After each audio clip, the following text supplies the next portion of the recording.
kOIKI Media, we're bringing the world closer to your doorstep. kOIKI Media, kOIKI Media, kOIKI Media, we bringing the world closer to your doorstep. kOIKI Media, kOIKI Media, kOIKI Media, we bringing the world closer to your doorstep. Àwọn sọ́lára àgbà yìí dá, àwa ló láṣà àti èdè. Gbígbédè lárugẹ nílẹ̀ Oòduà o, àwa gangan ni bàbá. kOIKI Media, kOIKI Media, kOIKI Media, we bringing the world closer to your doorstep. They never sabi wetin we carry for her. But e dey move closer before dem go sabi. I said they never know wetin we carry for body. But e dey move closer before dem go sabi. Ọ̀kín lọ lọ́jà ẹyẹ, ìníhùn ló ló lajú. Ẹyẹ tó lórí kodò bí àdó, ọ̀pẹ̀tẹ̀ lẹ́nu. Ká ṣiṣẹ́ fún ilẹ̀ bàbá wa. Ká ṣiṣẹ́ fún ìlú bàbá wa. Ká jùmọ̀ sowọ́pọ̀ ká lè tó dúdú àga. Òdúdú àkóbá lè gbé wá. Ọmọ Odùduwà ṣègìrì. Ẹ dìde fún ẹ̀tọ́ adúláwọ̀. Ká lè jọ jùmọ̀ gbé délẹ̀ ìlérí. Ká wálé gba ògo ilẹ̀ wa. Ká ṣiṣẹ́ ká lè jọ gbàdé.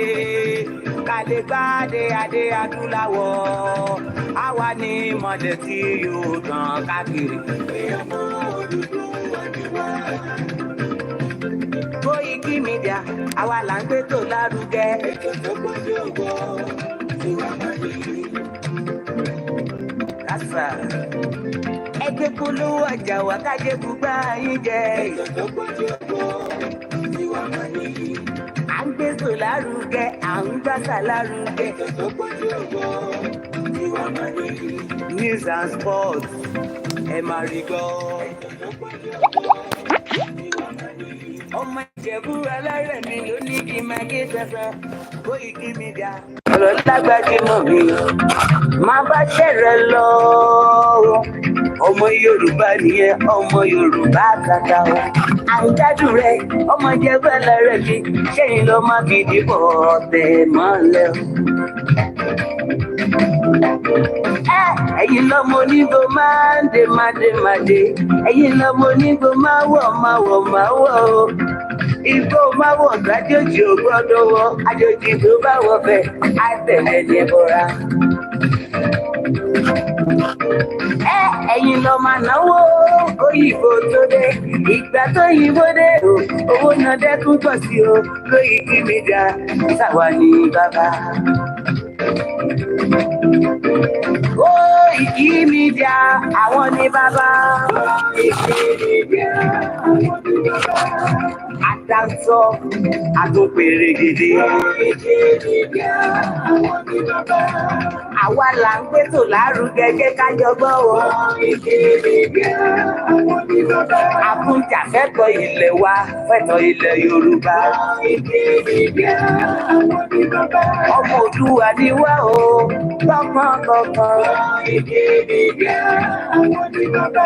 Ikú tó ṣe bí lébi òsì, àdìmú bàbá iyọ̀. kOIKI Media, àwọn ní bàbá.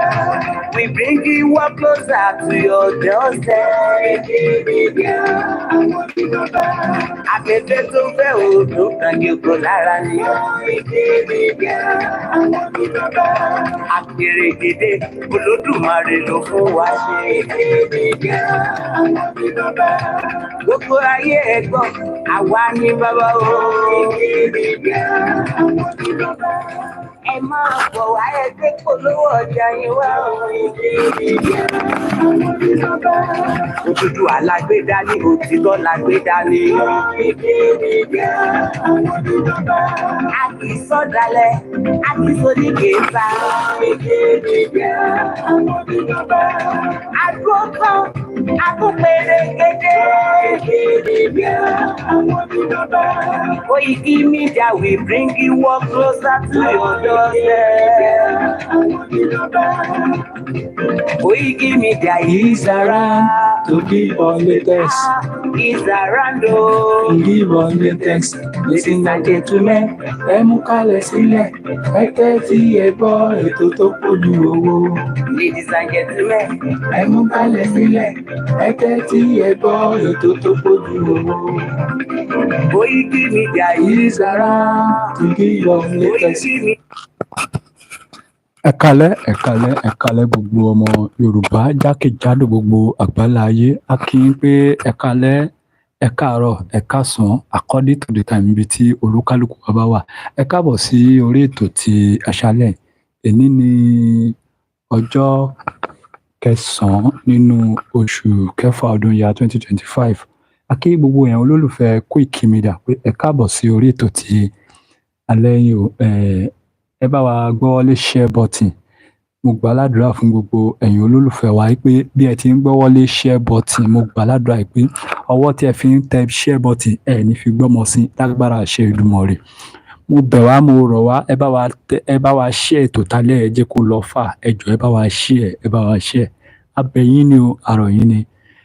Nítorí pé gẹ́gẹ́ bí ẹ ti mọ̀, ìkànnì ni a mọ̀ pé ẹni tó ní ìkànnì òun ni a mọ̀ sí last man standing. Tó dẹ̀ jẹ́ pé a ti sọ wípé àwa àní jẹ́ kó sún wa, àní jẹ́ kó rẹ̀ wá. Bẹ́ẹ̀ ni ọmọ Adéyẹmọ Ìgbòho Òòṣà, bẹ́ẹ̀ náà ni bàbá náà ń sọ wípé ohun tó bá gbàṣẹ àní òun ni a máa fi fún orílẹ̀-èdè Nàìjíríà tí a máa fi mú wálẹ̀.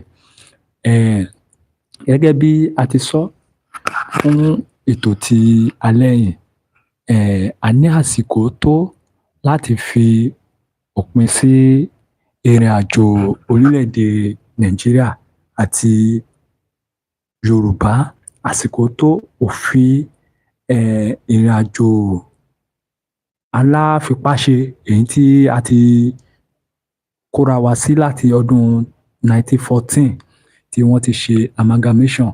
A sọ wípé enough is enough. Enough is enough. Wípé àsìkò tó, tí ẹ bá ti gbọ́, àsìkò ti tó sẹ́. Àní àsìkò ti tó fún àwa ọmọ Yorùbá, ìran ọmọ aládé. Àní àsìkò ti tó fún àwa ọmọ Yorùbá, ìran ọmọ aládé láti fi òpin sí orílẹ̀-èdè Nàìjíríà ìbágbé papọ̀ àwa àti Yíbò àti Fúlàní. Àní enough is enough. Ẹ bá wa gbọ́ lé share button lẹ́ẹ̀kan sí ká tó kí èèyàn wa lẹ́ẹ̀kan sí. Ẹ káàbọ̀ sí orí ètò ti alẹ́ yìí. Akin lẹ́ẹ̀kọ̀ọ̀kan, akin tẹ̀ṣọ́, akin tológun. Mo kí tí a bá wọlé olóríire lákọ́kọ́ kí mo kí ọ̀gá mi Mr. Ọláyọmí Kóìkì. Mo kí ẹ kú iṣẹ́ takuntakun, ẹ kú kó lè dá. Ẹ wo àtìgbà tí bàbá ìtàn ti fi ìlú United Kingdom tí wọ́n ti fínlẹ̀, tí wọ́n ti wá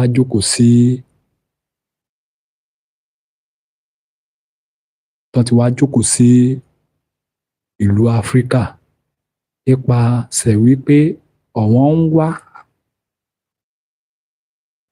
ń wá láti wípé kí a gba òmìnira.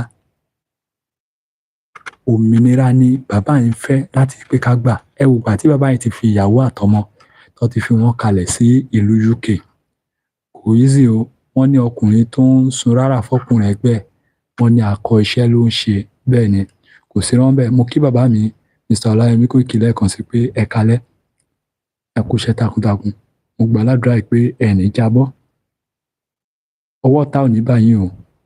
Mo gbà ládùúrà pé lágbára àṣẹ Èdùà, àtẹ̀yìn àti bàbá Akíntóyè àti Ìgbòho Òòṣà ẹ máa kó wa délẹ̀ ìlérí lágbára àṣẹ Èdùà. Ó wá tara bẹ́ẹ̀, mo kí bàbá mi Professor Adébánjí Akíntóyè, bàbá dáadáa, bàbá tó mọyì ọmọ.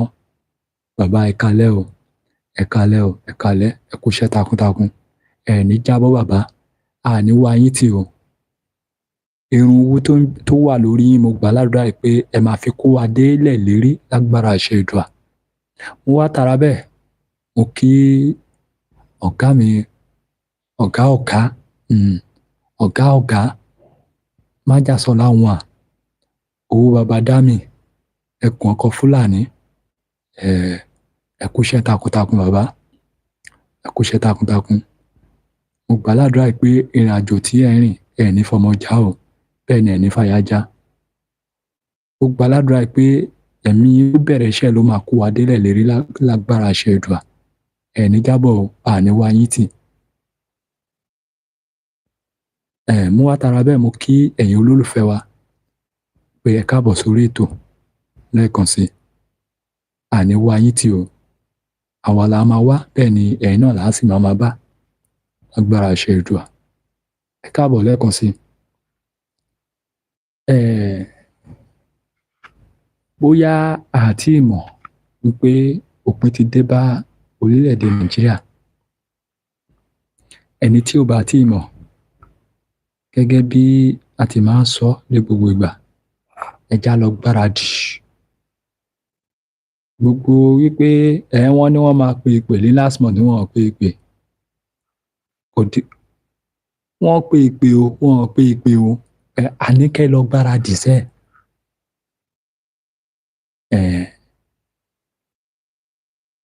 Àní àwọn jihad wọ́n sọ fún wa wípé àwọn fẹ́ gba in the whole 36 states before December.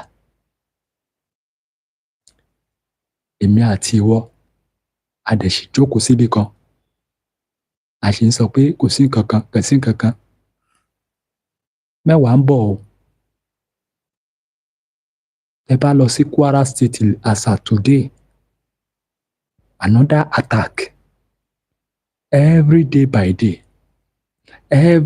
by day. Nigeria is finished. Nigeria is what? Nigeria is finished. Nigeria is do what? Nigeria is finished. Ẹ̀yin gómìnà ilẹ̀ Yorùbá, ìtàn á sán pa yín. Gbogbo ẹ̀yin gómìnà ilẹ̀ Yorùbá, àní ìtàn á ṣe kí ni sẹ́? Àní ìtàn á sán pa yín.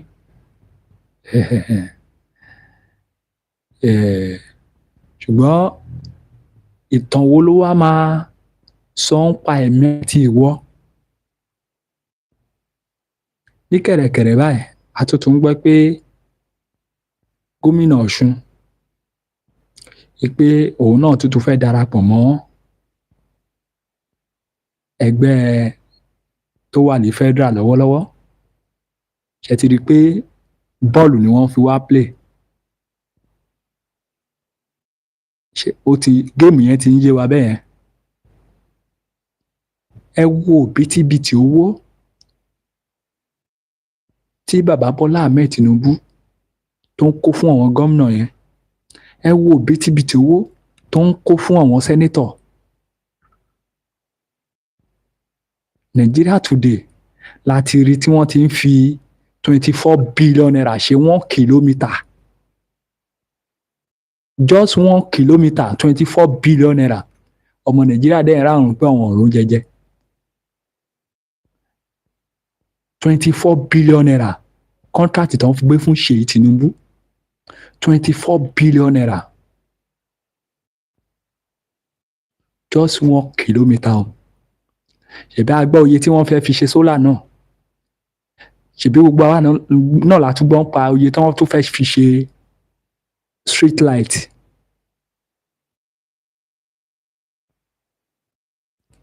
Gbogbo wa la gbọ́.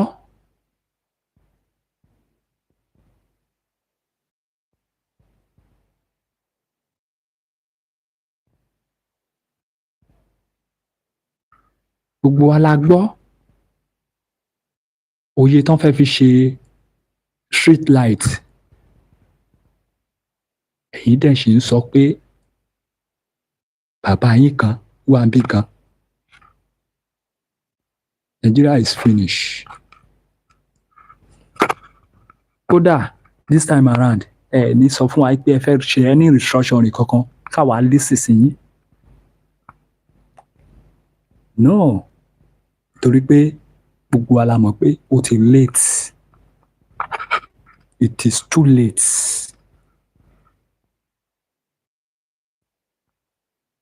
Ohun tí a fẹ́ ni pé bàbá Bọ́lá Ahmed Tinubu tí wọ́n bá kọ̀ tí wọ́n bá dialogue tí wọ́n pín orílẹ̀-èdè Nàìjíríà ẹ̀rẹ̀ àrùn bẹ́ẹ̀ ni ẹ̀rẹ̀ àrùn.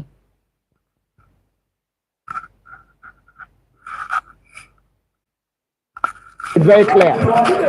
We made a declaration saying that it's too late for restructuring in Nigeria. You will remember in 1962, there was a massive problem in Nigeria when Awolowo was arrested. Our people talked to us. There was crisis for over 4 years that led to the coup. There was a Yoruba meeting of elders called the Yoruba Leaders of Thought. We relented. The thing continued. Yoruba has continued to lose ground since that time. In 1993, there was the annulment of the June 12 election. Shijuade, the former Oni, spoke and said Yoruba should go ahead and conduct an election. We did. It led to nothing. The same thing happened in 1998, just before the handover to the democratic elected government. Yoruba did not want to go for anything like Nigeria again. But then it failed. Look at where we are. Yoruba has been losing ground since 1914, and we are just tired. We are done for restructuring. It's too late for restructuring in Nigeria. It's too late for sovereign national conference. It's too late for resource control. What we want now is Oduduwa Republic. And we are very categorical about that. We have made that very clear. We have made declarations, and we are very serious about our demands. Every region just go to its own tent. Yoruba wants to be on its own because the problem that Yoruba has is Nigeria. Nigeria is the problem, is the impediment to Yoruba development. Is the impediment to Oduduwa development. Without Nigeria, we won't be where we are. 1960, we were far ahead of South Korea and North Korea. We were far ahead of China even. We had television before France. We had radio before South Africa. Now look at where we are today. I think it's a shame that even any Yoruba man can be talking about restructuring at this point in time. What are we restructuring? This country that is already shot to pieces? I don't think that's what we want. But they are always talking about giving Nigeria a chance. The patience of Yoruba with Nigeria has come to an end. Yes. Àsìkò tí a wà yìí òdìgbà tí wọ́n bá ṣe ń sọ fún wa wípé eku ò ké bí eku bẹ́ẹ̀ ni ẹyẹ ò ké bí ẹyẹ, ọmọ ènìyàn ńkọ́, ọmọ ènìyàn fọhùn gẹ́gẹ́ bí ọmọ ènìyàn. I can't imagine that as I'm preparing to go to church, I'll be afraid of being killed. Imagine, as I'm preparing to go to church, I'll be afraid of being killed in the house of God. This is 2025. Now, 3 years ago, there was an attack on our Catholic Church in Ondo State. The blood of parishioners, the blood of Christians were spilled right in the house of God 3 years ago. And we are having the same threat, 2025, in the same Catholic Church or on high alert as bandits threaten fresh attack on Catholic Church. That is the report. Currently, people are afraid to go to that Catholic Church because there is a fresh threat. Let us read this. 3 years after the deadly assault on St. Francis Catholic Church in Ondo State, bandits have issued a fresh threat to launch another attack on the church. The anonymous assailants, in a letter addressed to the church, vowed to carry out a strike soon with no specific timeline stipulated. No specific timeline stipulated. That means they are not giving a particular time. I told you what this is, that they put fear in the hands of people. They put fear. People will not want to go to church again. And this is one of the nonchalant attitude of our leaders, top leaders in Christendom, that are in the city, that are enjoying all sort of security. a leader, a general overseer, he's moving with government, he's moving with police and entourage, while the other person who is in an Owo Catholic church village, he doesn't have anybody to protect him. Now, if the church does not stand up and fight for itself, not all this prayer without action, without work, if the church does not take a decisive stand on this insecurity, people in the next 10, 15 years will be leaving the church. That same or Catholic church now under threat, I bet you many people would leave that church. Many people will not want to go to church. Imagine I'm dressed, I want to go to church, and there's a possibility of me being killed. Will I go to church? See, all those big men, big general overseers that are in the cities that do not take cognizance of the influence they have in government, using it to the advantage of the church. For instance, why would an Oyedepo or Adeboye or Kumuyi or every that general overseer that is influential, why would they not lend their voice to the security of the church? They have influence in government. Most of the members, the Inspector General of Police, we have the EFC chairman, and every other parastatal. You see Christians occupying. Why won't you use your position as a Christian to help the church out in these security issues? The other time, a military official, top military official, is telling us that we should pray. We need spiritual solution to the insecurity going on in Nigeria. That is when I knew that it don't be for everybody. People that are the bandits you are fighting, the criminals you are fighting, they have access to God. In fact, it is believed that the Nigerian army has more training, experience, and skill than the bandits. The bandits, they are just moving from one place, guerrilla fighting. They are not settled in a place to carry their attack. That's the mentality we have had as a people. It is very, very precarious situation. If the men of God do not rise, it is very, very unfortunate. The people before them left a legacy for the church. They themselves, they are not leaving any legacy. I'm telling you, they are not leaving any legacy. Because the church cannot be influential in the government, as it were, because under Tinubu's administration, the church is very, very influential. The church cannot be influential in this government. The wife of the president is a member of the Redeemed. Most people, most persons are very well placed in government. They cannot use their influence to advise the government on what to do or to take actions on what to do to stop all these incessant attacks on the church. An attack in a Catholic church or war is an attack on Christianity. You think that your church will not be affected? Go to church these days. Most people are not concerned about going to church anymore because they feel the church is not a place that can provide succor to them. It's because of the negligence of our leader. Tribalism, bigotry has entered the church. And with tribalism, with bigotry, we cannot get anywhere as a people. There's a particular pastor who went viral on the pulpit. He said, I will not vote for Moibo. That is a pastor that likely has members from all the tribes. That's the pastor. That's the pastor. Now, a certain security experts revealed that the government of Buhari, they knew the sponsors of Boko Haram, according to that security expert. They knew the sponsors. Some of them are in the cabinet. Some of them are governors. Some of them are in the Senate. A government that is claiming to fight Fulanis or bandits or insecurity or Boko Haram, a government has people in its cabinet that's sponsoring the insecurity, as revealed by that intelligence officer. He conducted an interview with Channels Television, and he said a lot of things. We have leaders that know all these things. We have people working in the intelligence industry. We have people who are generals, are Christians, or whatsoever. They know all these things. But what stops them from taking decisive action? Because if Christianity dies, it dies. And you see Islam as a religion, it thrives on such activity. It thrives on such activity.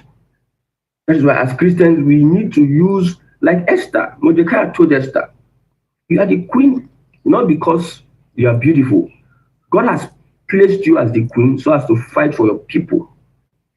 If you do not fight for your people, the sins, the burden, whatever happens to Israel is on you and your family and your generation forever. Abi?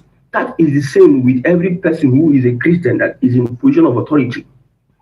Because under a Southern president's regime, under this administration, we should not be hearing anything about a threat to these assailants are giving the church no stipulated time. They say they can come anytime. That means the fear lasts forever until they are being attacked. The lives of the Catholic priests and everybody hangs in the balance. Can the church afford security 24 hours? Because when somebody says, we are going to attack you, we are not giving you a particular time, you need to be on alert for 24, 28, 25 hours. But can the church offer that services of big men are securing themselves? Can the poor church man or woman secure him or herself? The only thing that they can do is that those people that are in power, that's why I said most people are not Christians. They're just there for there. Because if not, you're a Christian and you believe in the Christian cause, you use your position and also provide security for the people. Yes. This man revealed that the Buhari government knew about the sponsors of Boko Haram. They knew about it. The intelligence department knew about it. And he said one of the problems we have in Nigeria is religion and ethnicity. Because of religion and ethnicity, people refuse to fight insecurity. That is the long and short of what he said. Because of religion, I belong to religion, I belong to a certain ethnic group. People refuse to fight insecurity. That's why I'm wondering, what is Tinubu doing as a president? Busy aligning here, left, center. The people he swore to protect are being killed, are being threatened on a daily. And there's no remorse towards, okay, you cannot go to those places. What actions are being taken? How are you assuring the people that these things, because when you are coming to fight for presidency, you went almost all the crook and crannies of Nigeria to tell people that I'm running. But now you're in power. It seems like nobody is interested in what is happening to the security of an average Nigerian. So we are not expecting all this. So the Buhari government knows very well that their part, the Boko Haram is part of his government, but they did nothing. They had to spend millions of dollars just to go and arrest Nnamdi Kanu or kidnap him from Kenya. That is their priority. So the biggest problem, according to this man, he said, the biggest problem we have is religion and ethnicity. Yes. Most times religion have made us look stupid. Ethnicity has made us look foolish. All these bigotry they are spewing online, left, right, center, it has made people look foolish. You cannot be productive doing bigotry. You cannot be productive. It is counterproductive to anything called growth. If people are fighting themselves, they cannot find time to develop. If people refuse to agree, they cannot find time to develop. When you talk about religion, if you are so religious, you see, the earth is the Lord's and the fullness thereof. God has put men in charge of resources. No one tribe has all the resources. That's why the United States, Europe, and the West rely on Africa for most of its resources because they cannot do it alone. So if we are using tribalism and religion to divide ourselves, you think you have all it takes to be complete on this earth. That is the mentality some people need to have. You cannot be spewing bigotry on a certain religion or a certain people, and you think that you don't need the help of those people at the end of the day. That is what is making us look myopic and underdeveloped. It has entered the church of God. Bigotry, religion has entered the church. That's why the church looks stupid. I'm telling you, forget all this you are saying. If you go and look at what is happening currently, look at the kind of immorality, things that are happening in church today, my brother, you know that we have lost it a long time ago. We are nowhere close to what they call Christianity. We are not practicing Christianity. We are just running politics. Aesthetics, that's what we are doing in church. And some people are carried away by the buildings, by the number of people come to church, by the houses, by the instruments, by the songs you sing, by everything, and they call that Christianity. Go on the street, you see a lot of immorality going on, a lot of things going on that you ask, is there God in this country? Is there God in this nation? You ask that question. Because leaders have failed left, right, center. So who is going to preach to those ones that are afraid of being killed to go to our church? You might say, okay, if you're a true follower of Jesus Christ, you don't be afraid of death. Abi, I've said this before, that faith without work is dead. God gives you life. He expects you to preserve it until he wants to take it.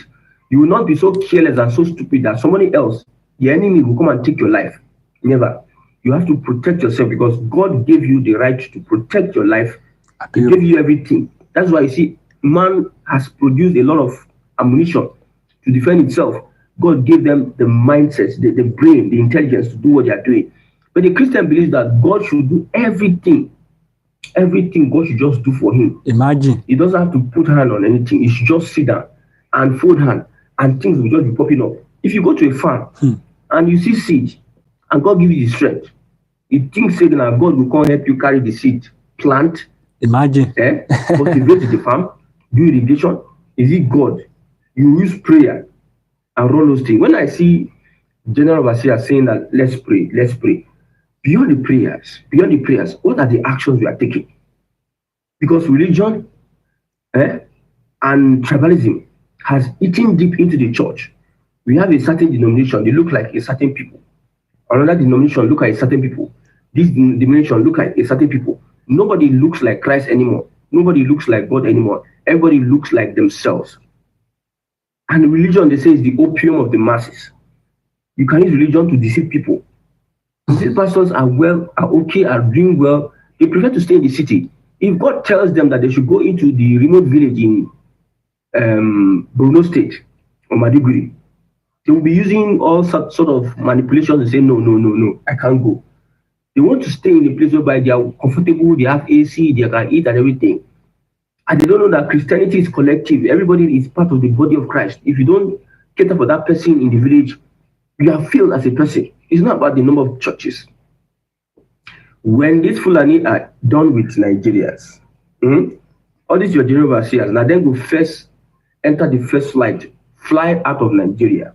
The same as politicians. No difference between our religious leaders and politicians. No difference. Especially those of this generation. Pastors now, how do they measure church growth? Is by the building, the number of people that come to church, not by the lifestyle. You see, when a church is in a community or an environment, the evidence, the impact of the church will be felt by the people in that environment, that community. But there are so many churches in communities and so many atrocities, immoralities are going on.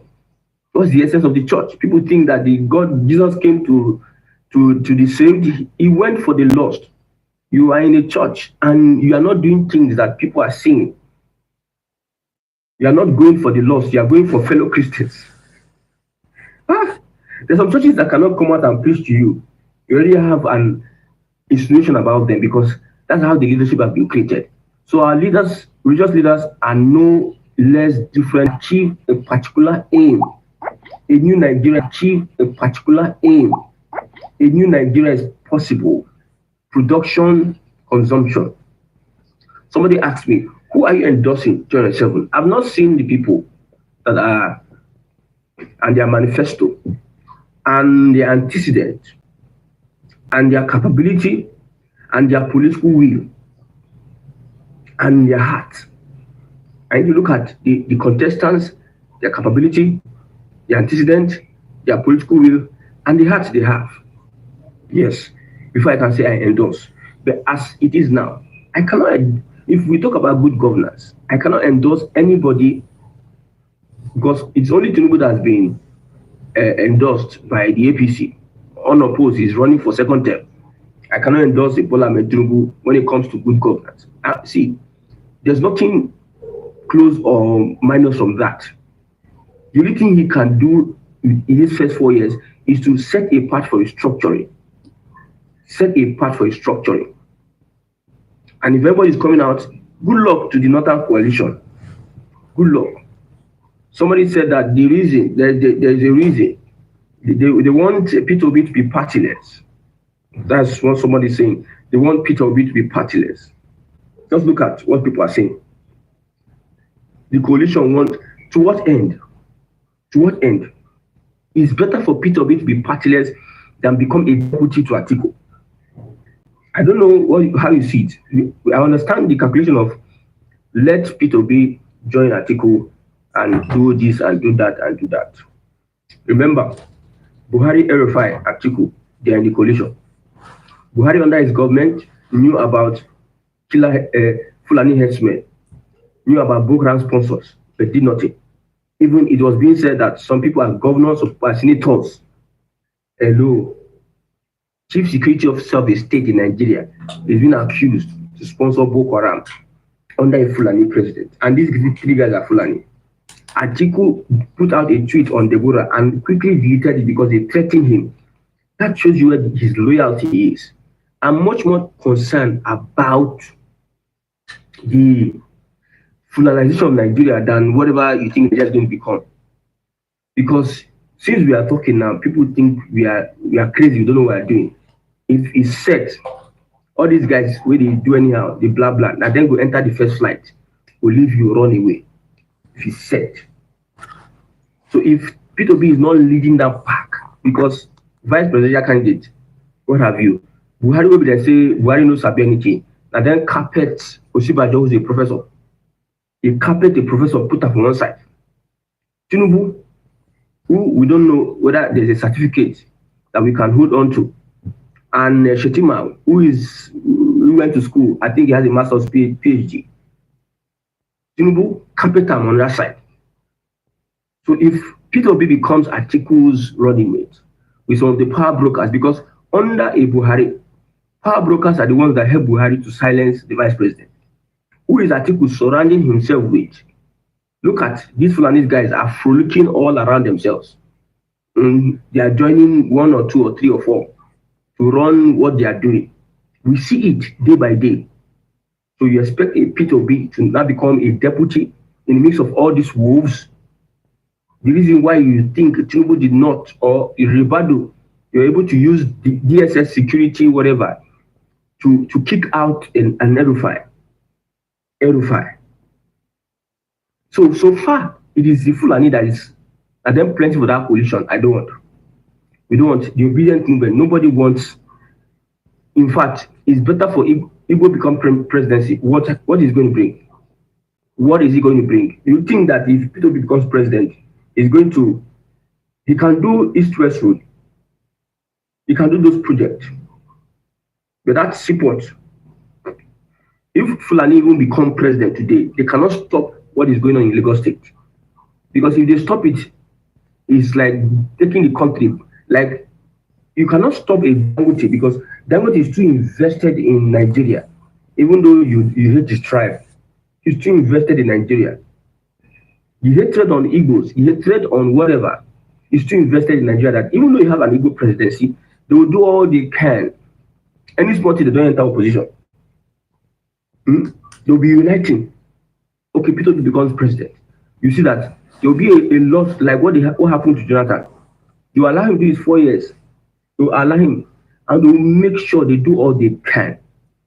They do all they can to push him out because it's a tribal thing. Telling you, this is reality. This is the things that are happening in the country today.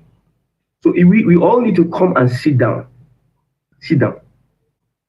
Everybody, sit down. Chart a way forward for yourself and this country, because this current way we are running Nigeria is not going to help anybody. The pastors are failed, the imams are then failed past.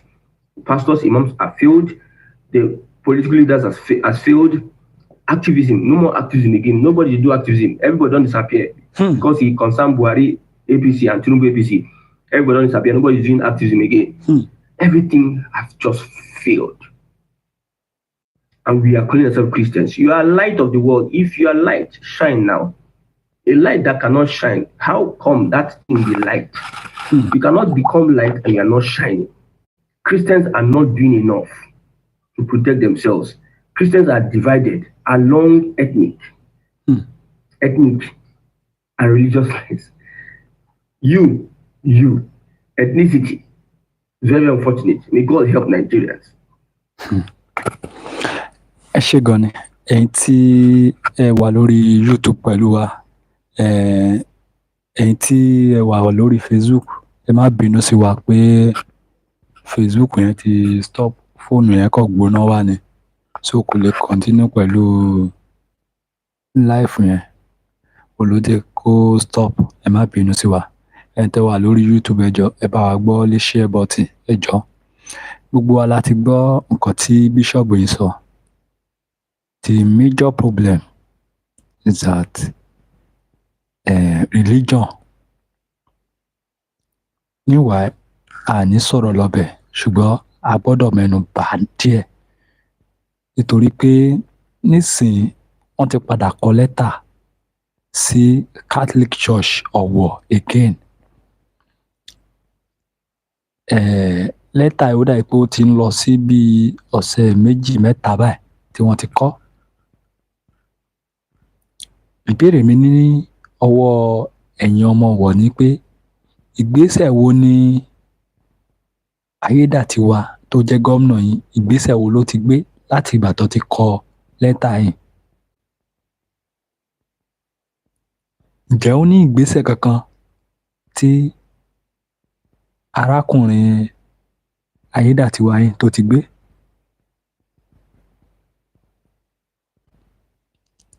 Ìbéèrè mi kejì lọ sí ọ̀dọ̀ àwọn tán jẹ́ Christianity. Gbogbo wa la gbọ́ nǹkan tí màá yìí sọ, ẹni tó sọ̀rọ̀ yìí is a bishop. Ẹ dẹ̀ gbọ́ gbogbo ohun tó sọ fún wa ńbẹ̀. Ẹ gbọ́ gbogbo nǹkan tó sọ.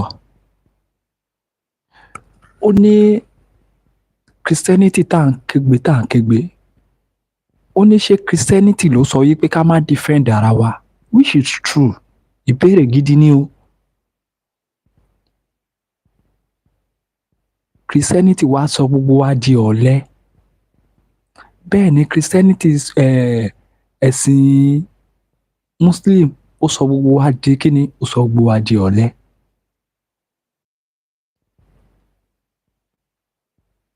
Àwa gan tá tiẹ̀ tó wá sọ pé a tún ń ṣe ti àbáláyé. Ẹ wo oníjìbìtì, ẹ wo 419 bó ṣe tún wọ ẹ̀rín ibẹ̀ yẹn náà.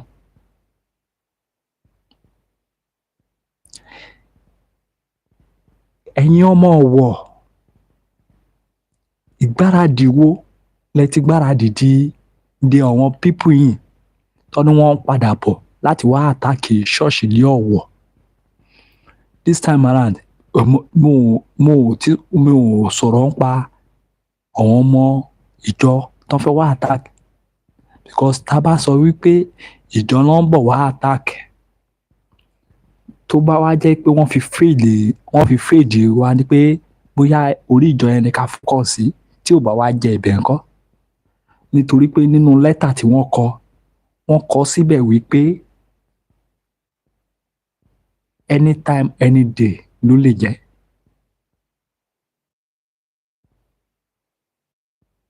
Wọ́n sọ wípé ọjọ́ báyìí ni wọ́n bọ̀.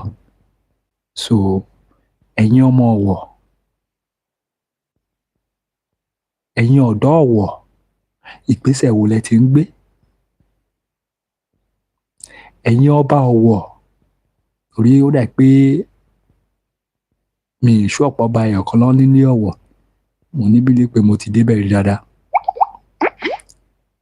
Ìgbésẹ̀ wo lẹ ń gbé?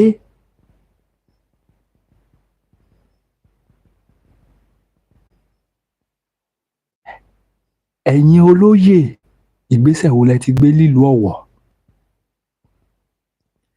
Ṣé ohun tí ẹ̀ ń sọ fún wa báyìí ni wípé àwọn ará ibí wọ́n á tún wá, wọ́n á tún lọ láìsẹ́ni kankan tá a dá wọn lọ́wọ́ kọ́? ọmọ Yorùbá ẹja lọ dira ó jẹ́ sáàmù ló mọ̀ ọ́ kà tó fẹ́ fi defend ara mi ló fẹ́ fi defend ara ẹ bíi tèmi báyìí mo mọ̀ ju sáàmù ṣùgbọ́n sáàmù eléyìí tèmi mọ̀ eléyìí tó kọ lílẹ̀ Yorùbá ni o eléyìí tó kọ lílẹ̀ Yorùbá ni o mi ò dárúkọ ìlú mi bọ̀ eléyìí tó kọ lórí ilẹ̀ tèmi sáàmù tèmi mọ̀ nìyẹn tí màá dẹ̀ kà sómi tó bá dẹ̀ jẹ́ pé lóòótọ́ lódodo ọmọ Yorùbá ni mí mo níbili pé mi ò ní bá eléyìí tó ń bọ̀ mi ò ní bá lọ mi ò wá mọ títí ẹ ọmọ Yorùbá ẹja lọ dira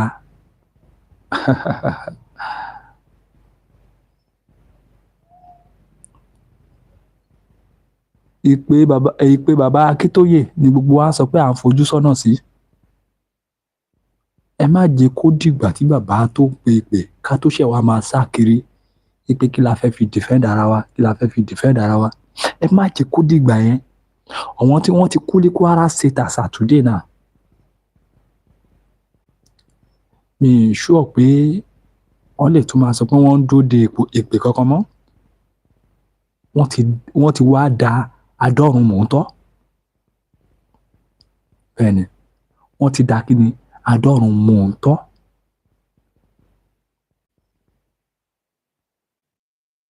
nítorí pé ọ̀pọ̀lọpọ̀ èèyàn tá a bá ń sọ fún wọn pé nínú àdúgbò wa nínú ìlú wa tá a bá ń sọ fún wọn pé the best ni pé ká lọ dira ojú tó ń tẹ̀ fi ń wò wá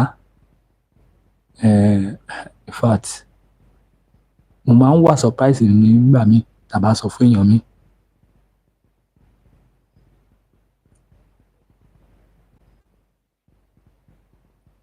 ohun tí o bá lè fi tí o bá mọ̀ wípé tó dájú tó máa yọ ẹ́ tá a yọ ẹbí ẹ tí wàá lè fi defend ara ẹ tó bá ti ṣẹlẹ̀ lọ jẹ́ o olóṣèlú kan ò ní defend ẹ o gómìnà Ọ̀ṣun kò lè gbà ẹ́ kalẹ̀ o gómìnà Ọ̀yọ́ kò lè gbà ẹ́ kalẹ̀ o gómìnà Èkìtì kò ṣetán àti gbà ẹ́ kalẹ̀ o gómìnà Oǹdó kò ṣetán àti defend ẹ o tí Ògùn State kò ṣetán àti defend ẹ o bẹ́ẹ̀ ni gómìnà Èkó kò ṣetán àti defend ẹ o tí gómìnà Èkó bá ṣetán àti defend ọmọ Yorùbá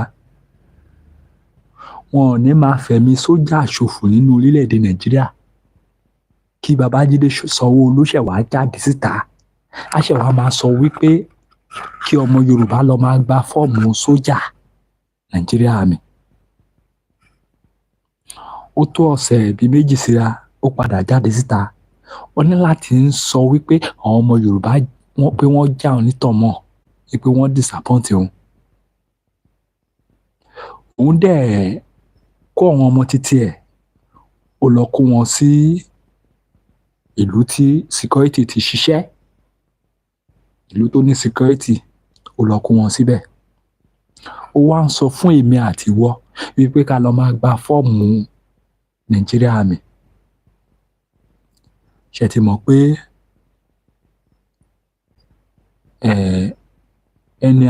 ẹni àmọ̀rí bá kú òun làwọn ará ibi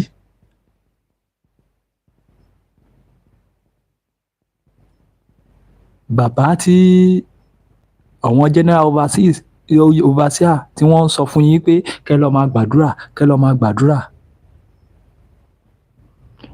wọn ò ní kọ́ ọmọ tiwọn kọ́ lọ gba Nàìjíríà fọ́ọ̀mù Nàìjíríà army kọ́ lọ gba fọ́ọ̀mù army ní Nàìjíríà o gbogbo wọn ló ti ní private jet tó fẹ́ fi sá lọ o àní kéèyàn má gbàdúrà ṣùgbọ́n ẹ wo bishop tó sọ̀rọ̀ tán yìí ó sọ̀rọ̀ kan tí mo dẹ̀ gba aládùúrà pé kò ní sọ̀rọ̀ tán ó ní ó dàbí ẹni tó lọ sóko ó pòwe bẹ́ẹ̀ ni o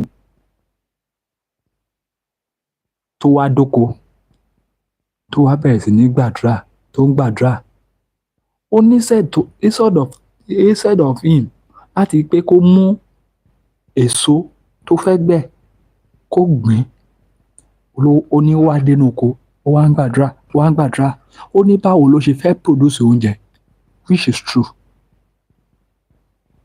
ọ̀rọ̀ ẹ̀ ó bá ọmọ Yorùbá wí pàápàá jùlọ àwa tá pera wa lé Kristẹni.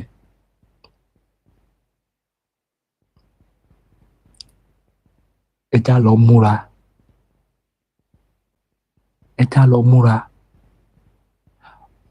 gbogbo wa la gbọ́ àwọn bàbá tó ń sọ fún yín pé kẹ́ lọ máa gbàdúrà ìkan lára wọn a gbọ́ pé ó gba kì í tẹ̀ ṣe pé a gbọ́ kéèsì ń wà ní FCC office náà tó gba contract fún ọmọ ẹ̀ lé Kaduna State àní dárúkọ wọn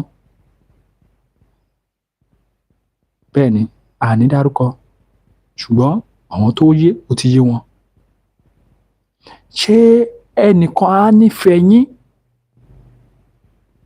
ṣé àwọn general overseer á wá nífẹ̀ẹ́ yín á wá ṣe contract ni wọ́n á máa fi yín gbà kiri lọ́dọ̀ olóṣèlú alábàjọ tí wọ́n fi lò sòótọ́ tó fi jẹ́ pé bíi méjì bíi mẹ́ta lára wọn ló ń sòótọ́ ó fi yé wa wípé bí wọ́n ṣe ń gbà lọ́wọ́ àwọn ìyá olírú ìyá aláta bẹ́ẹ̀ náà ló tún ń gbà lọ́dọ̀ olóṣèlú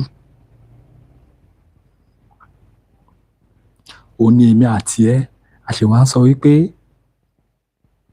ọ̀rọ̀ wọn ohùn wọn ló fẹ́ kó wa yọ ohùn anybody ò lè kóyàn kankan yọ o ìbá wù ẹ́ wọ́n ṣe deliverance fún ẹ jù bẹ́ẹ̀ lọ kọ́ gbọ́wọ́lé ẹ lórí jù bẹ́ẹ̀ lọ tó bá lọ ṣe the right thing tí Fúlàní bá ti nà sí ẹ ó lọ nìyẹn o ẹyọ kan péré ni ìwà jẹ tí wàá balẹ̀ lọ nìyẹn o lọ jẹ nǹkan tó yẹ kó jẹ lọ ṣe nǹkan tó yẹ kó ṣe gẹ́gẹ́ bí ọmọ Yorùbá gẹ́gẹ́ bí ìran ọmọ aládé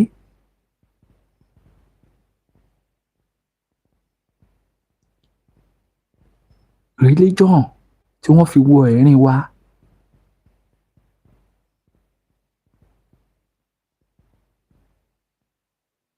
religion gẹ́gẹ́ bí bàbá bíṣọ̀bù yẹn ṣe sọ religion wọ́n fi gẹ́ẹ̀tì wa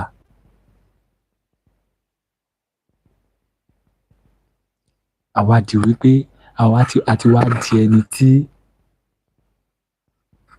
àwa kàn àwọn pásọ̀ ìjọ wa ẹlòmíín kàn pásọ̀ ìjọ ẹ̀ ó kàn lè ju ọkọ ẹ̀ lọ ọkọ tó yẹ kó máa bọ̀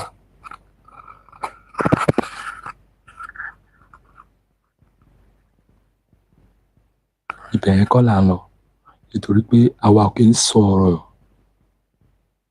àwa kì í tako ẹ̀sìn lórí péjì tiwa ṣùgbọ́n èyí tó jẹ́ òǹtọ́ ibẹ̀ òun làwa ń yànnàná ẹ̀ ẹ lọ gbáradì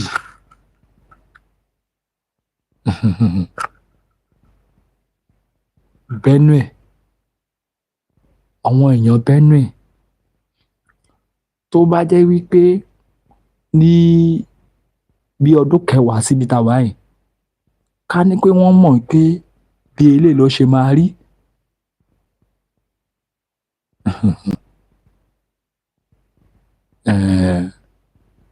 wọ́n bá ti ṣe gbogbo kan tó yẹ kán ṣe bọ̀ wọ́n sì ń wò ó pé ìjọba sì máa gbà wọ́n lọ́n pariwo títí ẹ wá wò lé ní in fact ẹ wo gómìnà wọn jáde síta ó pariwo ní ṣèjẹta nìyẹn àbáná ó ní àwọn tó wà ní in charge of Boko Haram they are senators they are governors they are top politicians ẹ ti rí ìgbìmọ̀ra bẹ́ẹ̀ yẹn scope ni o àwọn gómìnà yẹn they are 410 ẹ rántí Sàmẹ́nọ́tàn former governor Benue yẹn the same thing náà ló ṣe o after ìgbà tó ti kọ́kọ́ di camp lọ sí APC lákọ̀ọ́kọ́ géèmù kẹ́ lè mọ̀ pé géèmù ni gbogbo wọn fi yín play after ìgbà yẹn ó ti wá rí i pé àwọn èèyàn Benue wọn ò ṣe ti tèwọn mọ́ ó padà wá bẹ́ẹ̀ sí ń pariwo bandit is killing my people kíní kan ìgbà ṣe wọn as in wọn ẹ má lésì sí wọn o ó lè ń gbogbo wọn o wọ́n jọ mọ̀ ń pa ẹ̀ ní o bẹ́ẹ̀ ni wọ́n jọ mọ̀ ń pa ẹ̀ ní o ó yé wọn o géèmù náà fi Nàìjíríà play o ìkúlódé eléyìí tó lọ jókòó sí Dubai lára wọn yẹn mi ní dárúkọ ẹ̀ lórí pé but ó ti jẹ́ ó ti àwa tá a mọ̀ àti mọ̀ ẹni tí mò ń sọ àti Kogi state ló ti wá lọ jókòó sí tó ṣe ń pariwo irọ́ ni o géèmù gbogbo wọn ń play o olóṣèlú kan ò ní kò lè sèfù ẹ o olóṣèlú kan ò lè sèfù kíni kò lè sèfù anybody we need to rise up and do the needful.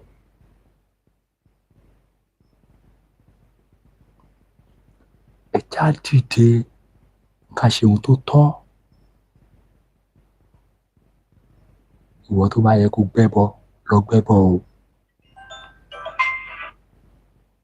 àbó gbọ́ mi ìwọ tó bá yẹ kó ṣe kí ni kó gbẹ́bọ lọ gbẹ́bọ o ìwọ tó bá yẹ kó bọ èṣù lọ bọ o ìwọ tó bá yẹ kó bọ Ṣàngó lọ bọ o bó jẹ́ omi kan ló wà nílùú ẹ̀ tí fani kò lọ bọ o àní bá lọ àní bá lọ nítorí gbogbo ká lọ gbáradì kí ohun tó ń ṣẹlẹ̀ ní Benue lọ́wọ́lọ́wọ́ kó má bàa ṣẹlẹ̀ lórí ilẹ̀ wa.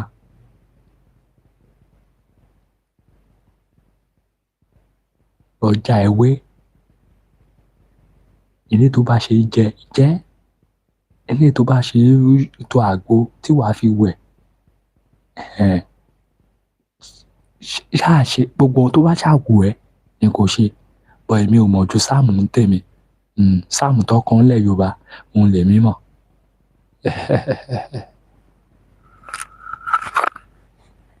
nítorí pé ìkórìtà tí a wà ẹ̀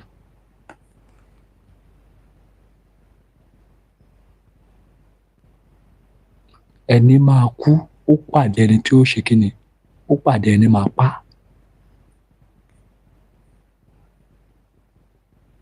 ẹni máa ṣe kíni ẹni máa kú ó pàdé ẹni tó máa pa that is the fact ó lè dàbí sọkúsọ bọ̀ òótọ́ ibẹ̀ ni mò ń ké fún wa yẹn ìṣẹ̀lẹ̀ tó ń ṣẹlẹ̀ ní Benue lọ́wọ́lọ́wọ́ ẹja tibẹ̀ ká kọ́gbọ́n kò kàn ń ṣe owó nìkankan làákọ̀ máa lé kiri lóòótọ́ kò sí báyé fẹ́ ṣe náà tá à nílé owó ṣùgbọ́n máa rántí pé tó bá tẹ̀ wá lé owó ètò ní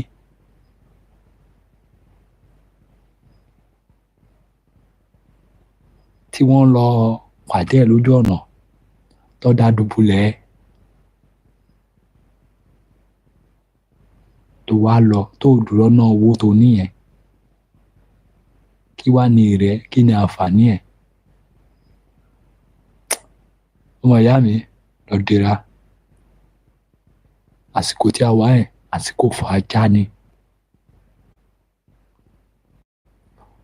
2027 tí gbogbo yín fojú sọ́nà sí yẹn ẹ̀tútọ́ ìdànù àsìkò fàájà ni a ti wà ní ìkóríta fàájà.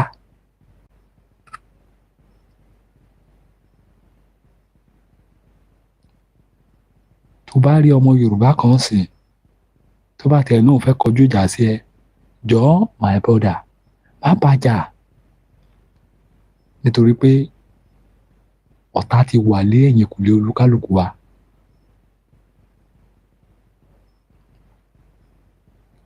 tó bá rí ọmọ Yorùbá tó bá sọ pé wọ́n á kọjú ìjà sí ẹ àwọn iṣẹ́ kan wà tí wàá ṣe sí ara ẹ bẹ́ẹ̀ ni o ò ní bàjà tó o bá ti bàjà tó bá ti wá fọwọ́ ara ẹ tó fi ṣe ra ẹ òun ló mọ̀ so ọ̀tá ẹ gọ́gọ́gọ́gọ́ ní kẹjẹ́ ká dojú kọ this time around. ọ̀wọ́ ará ibi wọn ò bá wa ṣeré o wọn ò wá ṣeré o ìṣẹ̀lẹ̀ tó ń ṣẹlẹ̀ ní Kwara lọ́wọ́lọ́wọ́ èyí tó ń ṣẹlẹ̀ ní Benue ẹ rí bí àwọn ọmọ ológun orílẹ̀-èdè Nàìjíríà táwọn gan ti voice out ọmọ ìyá mi àsìkò ti tó tí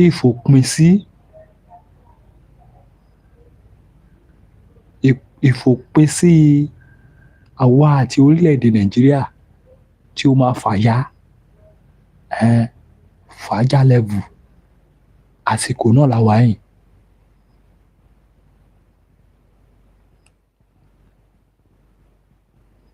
àsìkò náà ní àṣekínni àsìkò náà la wà yìí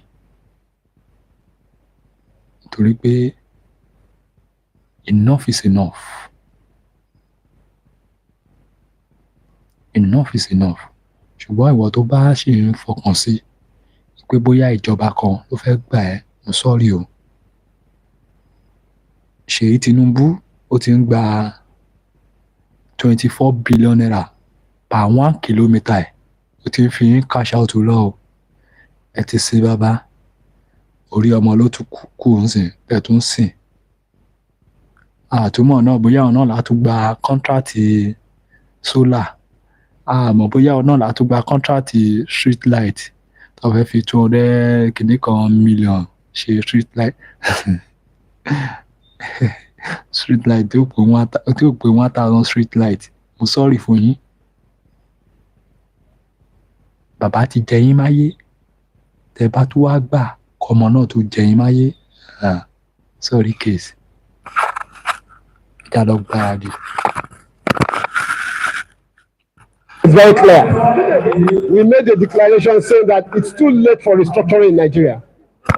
You will remember in 1962, there was a massive problem in Nigeria when Awolowo was arrested. Our people talked to us. There was crisis for over 4 years that led to the coup. There was a Yoruba meeting of elders called the Yoruba Leaders of Thought. We relented. The thing continued. Yoruba has continued to lose ground since that time.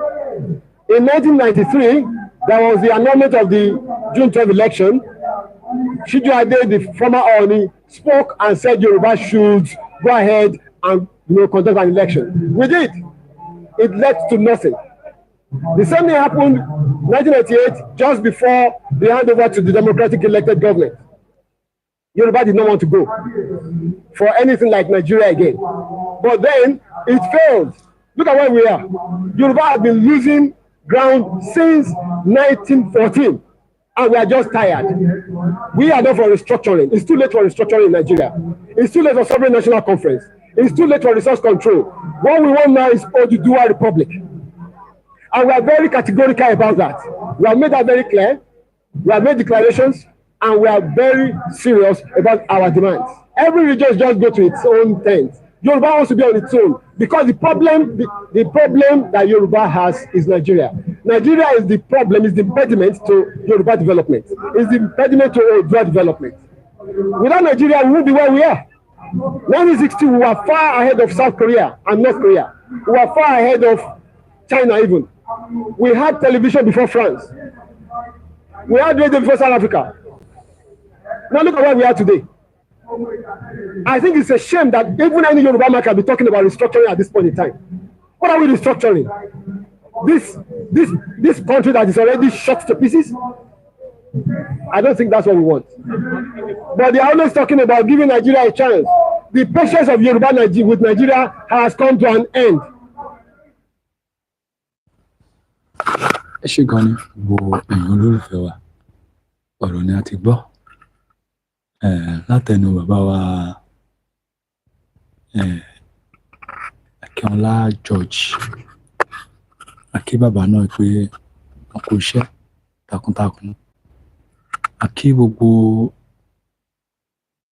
ẹ̀yin tẹ́ wà lé underground tẹ́ ń ṣiṣẹ́ pẹ̀lú bàbá Akíntóyè lọ́sàn-án lóru lálẹ́ láàárọ̀ ẹ kú iṣẹ́ takuntakun ẹ ní jábọ́ fún tèmi àníri jù báyìí lórí ètò fún talẹ́ ọ̀pọ̀lọpọ̀ nǹkan la fẹ́ mú wá lálẹ́ yìí before ṣùgbọ́n Facebook tó lọ cut yẹn ó fà á tí a fi suspend ẹ̀ ṣùgbọ́n tó bá di lọ́la a máa gbádùn ara wa a máa ṣàtúnṣe sí ọ̀rọ̀ Facebook yẹn torí pé à ń wá kó connect pẹ̀lú Facebook ká make sure pé a lo the 2 page ká tó mú ohun tí à ń sọ yìí ká tó mú wá ṣùgbọ́n tó bá di lọ́la a máa fàájà lórí ètò lọ́la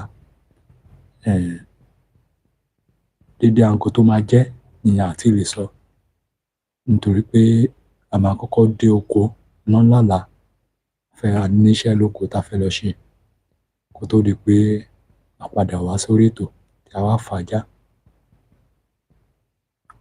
ẹ káàbọ̀ sórí ètò lẹ́ẹ̀kan sí bàbá wa Adébáyọ̀ òpó ọlá kìínísà àní rí jù báyìí fún ti àsìkò yìí gbogbo èèyàn olólùfẹ́ wa ẹ má gbàgbé láti support gbogbo ẹ̀ka tó bá yẹ kẹ́ support ìrìnàjò yín rí o ẹ má jẹ́ kẹ́yìn nìkan tàn yín o ìrìnàjò tí bàbá Akíntóyè gbé dání ó rí o is very real ẹ wá kẹ́ wo ti ewu orí ó wá kẹ́ wo ti ẹ̀yìn odi tán lé bàbá yẹn sí látọdún kèlò ń sìn wá kẹ́ rò yẹn kẹ́ máa ro ọlá yẹn mọ́ bàbá yẹn lára ẹ jọ̀ọ́ já support bàbá yẹn gbogbo ẹ̀ka tó bá yẹ ká support ní kẹ́ jẹ́ ká support ẹ jọ̀ọ́ mo bẹ̀ yín ni mo rọ̀ yín ni ẹ support Mr. Ọláyẹmí Kóìkì kò sí support tẹ́ fún tí ò ní deliver ẹ̀ fún gbogbo ẹ̀ka tó bá yẹ kó deliver ẹ̀ sí ẹ jọ̀ọ́ a bẹ̀ yín ni a rọ̀ yín ni ẹni jábọ̀ bí tí ẹ ti múwó náà mo gbà ládùúrà pé kò ní tán bẹ́ẹ̀ lágbára ṣe dùà ẹni náà kan tán kí mi tó wọlé lágbára ṣe dùà ṣe gan ni ó dára. kOIKI Media, we're bringing the world closer to your doorstep. kOIKI Media, kOIKI Media, kOIKI Media, we bringing the world closer to your doorstep. kOIKI Media, kOIKI Media, kOIKI Media, we bringing the world closer to your doorstep.